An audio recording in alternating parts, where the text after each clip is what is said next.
ആ പെണ്ണ് വീണ്ടും വീണ്ടും മുന്നോട്ടോടുമ്പോ എന്റെ റസൂലെവിടെ,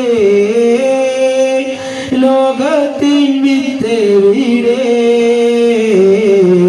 റൗദ ശരീഫിങ്കൽ അന്തിയുറങ്ങുന്ന മുത്ത് മുഹമ്മദ് സല്ലല്ലാഹ്, മുത്ത് മുഹമ്മദ് സല്ലല്ലാഹ്.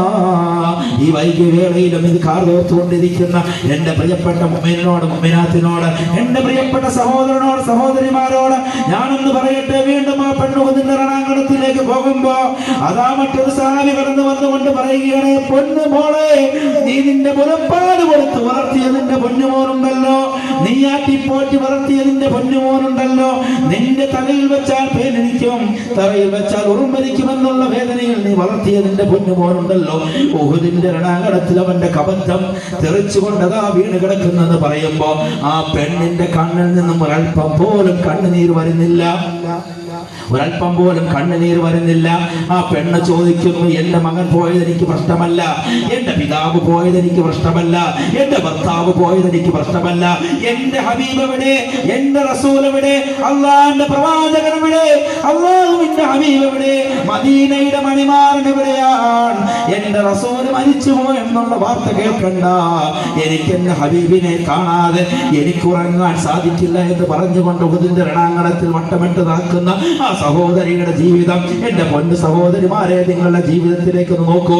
നിങ്ങൾ ആരെയാണ് സ്നേഹിക്കുന്നത്? നിങ്ങൾ നിങ്ങളുടെ പിതാവിനേക്കാൾ, നിങ്ങളുടെ പിതാവിനേക്കാൾ അല്ലാഹു റസൂലിനെ സ്നേഹിക്കുന്നുണ്ടോ?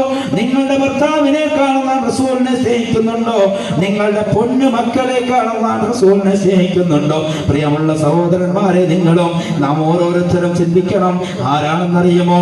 ബിലാൽ റബാഹ റളിയല്ലാഹു അൻഹുവിനെ കുറിച്ച് ചിന്തിക്കണം. എന്റെ റസൂലിന് ഈ മദീനയിൽ ഇല്ല എന്നുള്ള വേദനയിൽ, ആ റസൂലിന്റെ ശബ്ദമില്ല, ആ റസൂലിന്റെ ഭൂമേനിയില്ല എന്നുള്ള വേദനയിൽ, റസൂൽ വഫാത്തായപ്പോൾ എനിക്കിനി മദീന അന്യമാണെന്ന് പറഞ്ഞുകൊണ്ട് ആ മദീനയെ വിട്ടുകൊണ്ട് പോയ ബിലാൽ റബാഹ റളിയല്ലാഹു അൻഹുവിനെ നിങ്ങളൊന്ന് സ്മരിക്കണേ.